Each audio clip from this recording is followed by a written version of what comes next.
Picture this. You're sitting in church on Sunday, and the sermon touches on money. Maybe it's a stewardship series, or maybe it's just a passing comment about loving money being the root of all evil. And in the back of your mind, a quiet, uncomfortable thought shows up. I have a 401k. I have index funds. Some of that money is sitting in the stock market right now, growing, or maybe it's not.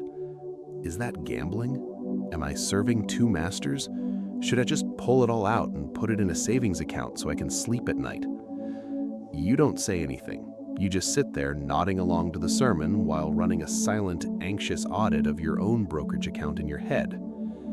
If that's you, if you've ever felt this weird, low-grade guilt about having money invested in the market, like you're one bad headline away from being unfaithful, stay right here, because today, I'm going to walk you through what the Bible actually says about this, what it doesn't say, the statistics that might genuinely surprise you, and a framework that's going to let you invest with a clear conscience instead of a guilty one. My name is Coach Vantis, and I spend way too much time thinking about biblical wealth and Christian finance. I mean that literally. I've had arguments with myself in the shower about whether owning shares in a company counts as loving money. That's the level we're operating at here. If you're someone who's ever felt that tension between wanting to grow what God has given you and worrying that growing it makes you greedy, you are exactly who this channel exists for. Make sure to hit the subscribe button and give this video a thumbs up if this helps you out, because this is, hands down, one of the most common anxieties I hear about in my inbox. More than budgeting, more than debt, this one. Let's get into it. Here's the thing. A lot of well-meaning Christians have absorbed an assumption that nobody ever actually taught them directly. They just sort of caught it by osmosis. The assumption is this: the stock market is inherently risky. Risk is the opposite of faith, and therefore investing is spiritually suspicious. Look, I understand exactly where that comes from. We've all heard about people who lost everything in a crash. We've all heard money is the root of all evil quoted. Incorrectly, by the way, because the actual verse in 1 Timothy 6:10 says it's the love of money that's a root of all kinds of evil, not money itself, and definitely not a brokerage account. Now, here's where I want to challenge that assumption directly. The Bible doesn't condemn investing. It doesn't condemn risk. It actually commands stewardship that, if you trace it carefully, looks a lot more like investing than hoarding. The parable of the talents in Matthew 25 has a master literally rebuking a servant for being too cautious, for burying money in the ground instead of putting it to work where it could grow. The servant who invested and earned a return got praised. The servant who played it safe out of fear got called wicked and lazy. Read that again. Fear-based caution is the thing that gets criticized in that parable, not risk-taking. Fear. Let's ground this in some real numbers, because vague spiritual unease doesn't build retirement security, and neither does vague spiritual confidence. We need both truth and math. Research on retirement readiness in the U.S. consistently shows that a large share of workers, studies from groups like the Federal Reserve and various research institutes, have put the number of adults with little to no retirement savings at well over a third of the working population. And Christians are not statistically exempt from that. Surveys of church-attending adults have shown giving and saving behaviors that closely mirror the general population, meaning a lot of believers are just as financially underprepared as everyone else, despite having access to a framework, Scripture, that's actually unusually clear about long-term planning. Here's what most people don't realize. Proverbs 21:5 says, "The plans of the diligent lead to profit as surely as haste leads to poverty." That's not a vague feel-good verse. That's a direct statement that diligent, patient planning produces profit. The Bible uses the literal word profit in connection with diligence. It's right there. So if the data shows believers undersaving and underinvesting at roughly the same rate as everyone else, and Scripture is telling us diligent planning produces profit, there's a gap. And that gap is costing real households real money, year after year, compounding the wrong direction. Let's talk dollars, because this is where the guilt around investing gets the most expensive.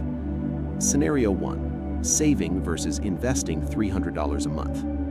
Let's say you're 30 years old and you decide to set aside $300 a month for the next 35 years until you're 65. If you keep that money in a basic savings account earning, let's say, an optimistic 1% interest, common for many savings accounts, after 35 years, you'd have contributed $126,000 total, and it would have grown to roughly $150,000. Not bad, real money. But let's compare. If instead you invest that same $300 a month into a diversified stock market index fund, averaging a historically reasonable long-term return of around 8% annually, which is roughly in line with the historical average of the S&P 500 over multi-decade periods, that same $126,000 in contributions grows to somewhere around $650,000 to $700,000. Let that sink in for a second. Same discipline, same monthly commitment, same person. The only variable that changed is where the money was put to work. The difference between those two outcomes is over $500,000. That's not a rounding error. Now let's say that same 30-year-old spends 10 years feeling guilty and anxious about the market, doesn't invest at all, and only starts at age 40 instead of 30. Those 10 lost years, assuming the same $300 monthly contribution and the same 8% average return, cost roughly $300,000 to $350,000 in final retirement value. 10 years of hesitation, $350,000. Not because the person made bad investments, because fear delayed good ones. This is where it gets really interesting. The actual financial risk in most Christians' lives isn't the market going up and down. It's time spent paralyzed by guilt, while compound growth, which Einstein reportedly called one of the most powerful forces in the universe, and which the Bible describes through agricultural metaphors of seeds multiplying, just sits there, unused. So why do so many sincere Christians feel guilty about something the Bible doesn't actually forbid? I think there are three real psychological forces at play here, and naming them changes everything. First, loss aversion mixed with spiritual framing. Behavioral economists have demonstrated for decades that humans feel the pain of a loss roughly twice as intensely as the pleasure of an equivalent gain. Normally, that's just a quirk of financial psychology, but when you add a spiritual layer, what if I lose God's money and that makes me unfaithful? The emotional stakes get doubled.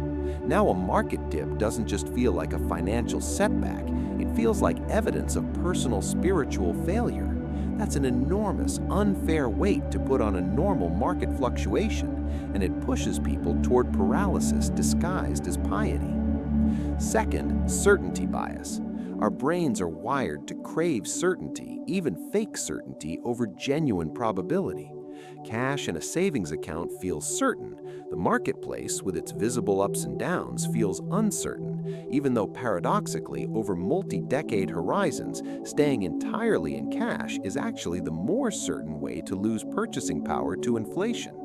Inflation, running at even a modest 3% a year, quietly erodes a safe savings account's real value every single year, just slowly enough that it doesn't trigger the same fear response as a visible market drop. Certainty bias makes us afraid of the wrong risk. Third, and this is the one that doesn't get talked about enough, false humility as a defense mechanism. Some Christians frame avoiding investment as humility, like, I just trust God with whatever I have, I don't need to grow it. Now you might be thinking, Coach, isn't that actually a good, godly posture? Here is the distinction. Trusting God with what you have and refusing to steward what you have are two completely different things. The servant who buried his talent in Matthew 25 probably told himself a very similar story. I'm just protecting what was entrusted to me. The master didn't receive that as humility. He received it as fear wearing humility's clothing. Here's how I explain this to people who are still wrestling with it. Imagine you're handed a bag of seed corn and a field. You have two options. Option 1, you bury the seed in a box in your basement where it's safe, nothing can happen to it, no weather, no pests, no risk. Option 2, you plant it in the field, where there's real risk, drought, hail, a bad season, but also the only realistic path to a harvest. Burying the seed feels safe, but it guarantees exactly one outcome. The seed stays a seed forever. It never becomes a harvest. The safety is actually the certainty of zero growth. The stock market, for the vast majority of regular working Christians building toward retirement or a future goal over 10, 20, 30 years, functions like that field. Not a casino table where you're betting on a single spin, a field where diversified ownership in productive companies, the same companies that make the products and run the services society actually depends on, tends, over long periods, to bear a harvest. Is every season guaranteed? No. Does weather happen? Recessions, downturns, scary years? Absolutely.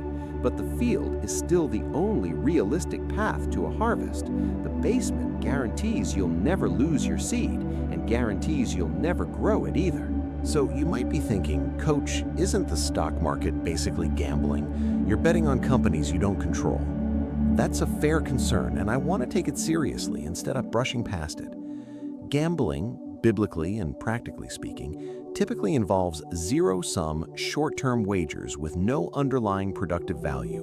One person's win is purely another person's loss, decided by chance, with nothing actually being built. Long-term diversified stock ownership is structurally different. You're buying a small slice of ownership in real, ongoing businesses that produce real goods and services, employ real people, and generate real profit over time. It's not chance-based, it's ownership-based. A casino has a house edge designed to make you lose over time. A diversified index of productive businesses has historically trended upward over long time horizons precisely because human productivity, innovation, and population growth trend upward over long time horizons. Different mechanism entirely. Now, you might also be thinking, but what about the companies themselves? What if my money ends up funding something unethical? This is a legitimate and important question, and I'd encourage you to take it seriously rather than dismiss it. This is exactly why faith-based and values-screened investment funds exist, funds that intentionally exclude industries a believer might object to. You don't have to choose between investing and your conscience. You can choose both with a little intentionality in fund selection. And one more objection I hear constantly. Doesn't the Bible say not to store up treasures on earth? Matthew 6:19-21 is about where your heart's ultimate allegiance is, not a prohibition on having a retirement account. Jesus is contrasting treasure that moths and rust destroy with eternal treasure. He's addressing the posture of your heart toward money, not telling you it's sinful to have a 401k that grows over 30 years so you're not a financial burden on your children at age 80. Context matters enormously here. So here's the layer that I think changes the whole conversation, and it's the part most Christian finance content completely skips. The real question was never, is the stock market okay?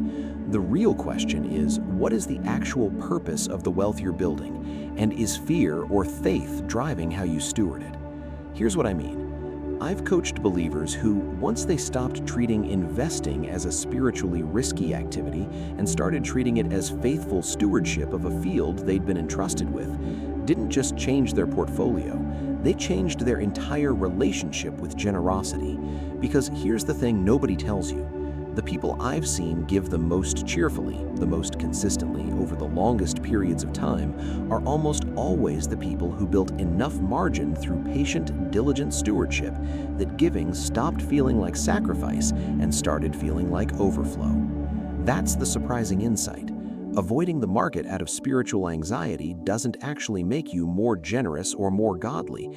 It frequently makes you less capable of generosity down the road because you've got less harvest to give away. The field you were afraid to plant is the same field that could have funded missionaries, paid off a struggling family member's debt, or built a college fund for a grandchild, and instead it stayed buried, safe, and useless. Let's get practical. Here's exactly what I want you to do. Step 1. Separate the market from gambling in your own mind explicitly. Write down the actual difference, ownership in productive businesses over a long time horizon versus a zero-sum, chance-based wager. Say it out loud if you have to. Naming the distinction breaks the emotional fusion between the two.